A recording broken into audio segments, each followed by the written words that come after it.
আসসালামু আলাইকুম। মোমো কিচেন ফুটে স্বাগত, সকলকে স্বাগত জানাই। আর সবাইকে স্বাগত জানিয়ে আজকে আমি একটা নতুন রেসিপি নিয়ে এসে হাজির হয়েছি।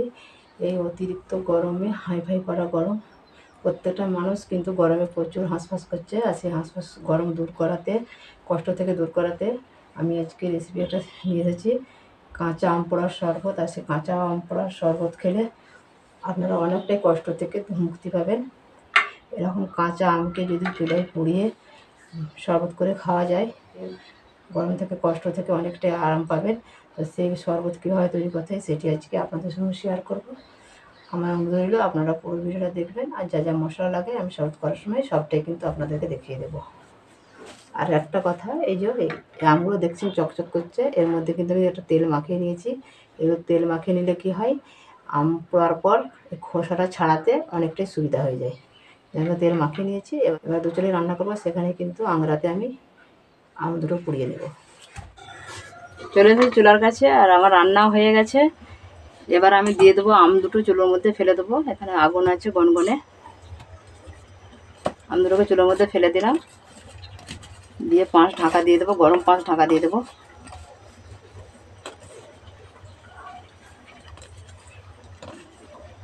এবার পাঁচগুলোকে জড়ো করে এক কাছে আমি ঢাকা দিয়ে আমগুলো পোড়াতে দিয়ে দিলাম। তারপর পোড়া হয়ে গেলে তারপরে দেখাবো। চলে এসেছি প্রায় 1 ঘন্টা পর। আশা করি আমগুলো পুড়ে গেছে, নিশ্চয়ই সেদ্ধ হয়ে গেছে।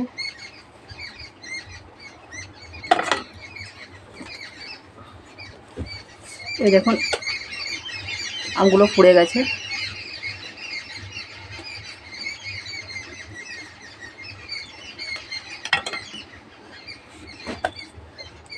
দুটো আমি তুলে নিলাম। এবার এগুলোকে পাঁচ লেগে রয়েছে, ভালো করে ধুয়ে পরিষ্কার করে নিয়ে যেয়ে তারপরে ছাড়াবো। আম পোড়াগুলো ধুয়ে পরিষ্কার করে নিয়ে চলে এসেছি, আর ঠান্ডা হয়ে গেছে। এবার আমি ছাড়িয়ে নেব।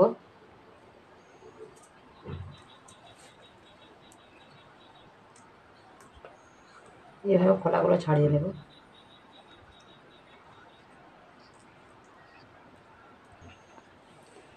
এই দেখুন আমগুলোকে একদম খোলাগুলো ছাড়িয়ে নিয়েছি।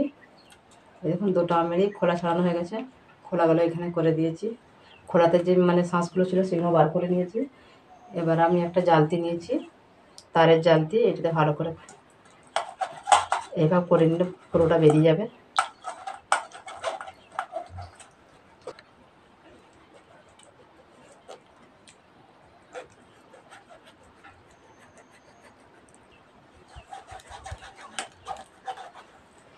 এই আঁটিটাও আমার, আঁটি থেকে পুরো শাঁসটা বের করে নেওয়া হয়ে গেছে। এটাও রেখে দিলাম। এর তলা থেকে এগুলো বার করে নেব। এবার এর মধ্যে আমি অল্প কিছু পানি দিয়ে দেবো শাঁসটার ভিতরে। পানি দিয়ে একটু ভালো করে গুলে নিতে হবে, কম করে পানি দিয়ে গুলে নিতে হবে, নাহলে চেপে চেপে হয়ে যাবে। এটা ওই স্মুথভাবে, এই দেখুন কত সুন্দরভাবে কিন্তু এটা গোলা হয়ে গেছে, আর কোনো ডেলা ফেলা কিছু নাই। এবার যে পানিটা দেবো আমি, সেটা দেবো বরফ পানি। বরফ পানি দেবো, আর নর্মাল পানি দেবো না। আমি নর্মাল পানিটা গুলে নিয়েছি। এবার এর মধ্যে দেবো আমি হাফ চামচ বিট নুন, আর হাফ চামচ লেবুর সাদা নুন, আর কিছুটা দিয়ে দিলাম গোলমরিচ গুঁড়া। এগুলো দিয়ে একটু মেখে নিলাম।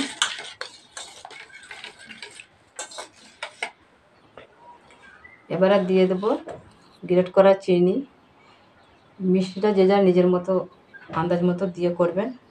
যারা কম খান কম দেবেন, যারা বেশি খান বেশি দেবেন। তবে আম হিসাবে হয় যে আম টক তাতে বেশি লাগে, আর যে আম মিষ্টি তাতে কম লাগে। একটু টক টক খেতেই ভালো লাগে, একদম মিষ্টি করে খেলে ভালো লাগে না। তো এই আমার আমটা খুব টক, যার কারণে আমি একটু বেশি দিচ্ছি। এখানে 2 চামচ দিলাম, 3 চামচ, 4 চামচ। 4 চামচ আমি চিনি গুঁড়ো দিয়ে একসঙ্গে মাখিয়ে নেব। আমার সব কিছু দিয়ে ভালো করে মাখানো হয়ে গেছে। এই দেখুন কত সুন্দর হয়েছে। এবার এর মধ্যে বরফ পানি দেবো। আর বন্ধুরা, চিনিটা কিন্তু অবশ্যই আপনারা, আমি শিলনোড়াতেই করেছি, আপনারা চাইলে যেখানে মিক্সচার মেশিনেও করতে পারেন। গুঁড়ো করে দিলে শর্ট করে কিন্তু এটা গোলা হয়ে যায়।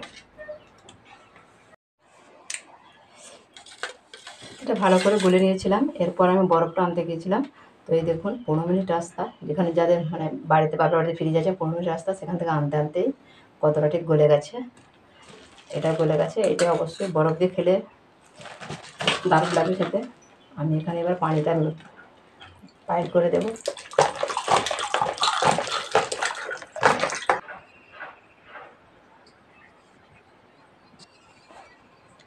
দু গ্লাস দিয়েছিলাম, আর হাফ গ্লাস দিয়ে দিলাম, 2.5 গ্লাস পানি দিলাম। কিছুটা বরফ দিয়ে দেবো এর মধ্যে,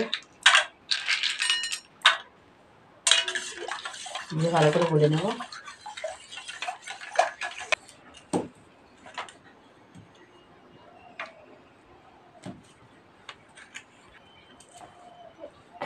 এবার আমি গ্লাসগুলোর মধ্যে ঢেলে নেব।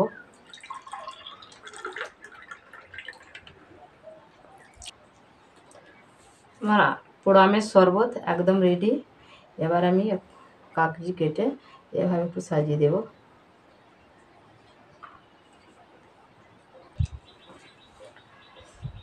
আমার আম পোড়া, কাঁচা আম পোড়া শরবত একদম রেডি। এবার এর মধ্যে কিছু কিছু দিয়ে দেবো, বরফ দিয়ে দেবো।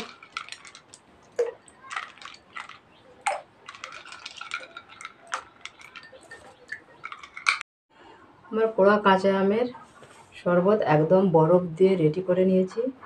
আর বন্ধুরা, এই শরবত কিন্তু খুব মিষ্টি করে, শরবতের মতো মিষ্টি করে করবেন না, টকও লাগবে মিষ্টি লাগবে, সেই হিসাব করে করবেন।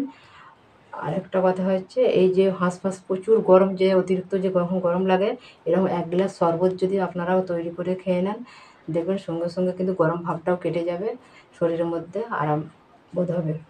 আর আজকের রেসিপি কেমন লাগলো অবশ্যই কমেন্ট করে জানাবেন। ভালো লাগলে লাইক শেয়ার করে দেবেন। আজকের মতো এখানে বিদায় নিচ্ছি। আবার দেখা হবে অন্য কোনো রেসিপির সঙ্গে। ততক্ষণ ভালো থাকুন, সুস্থ থাকুন। ধন্যবাদ।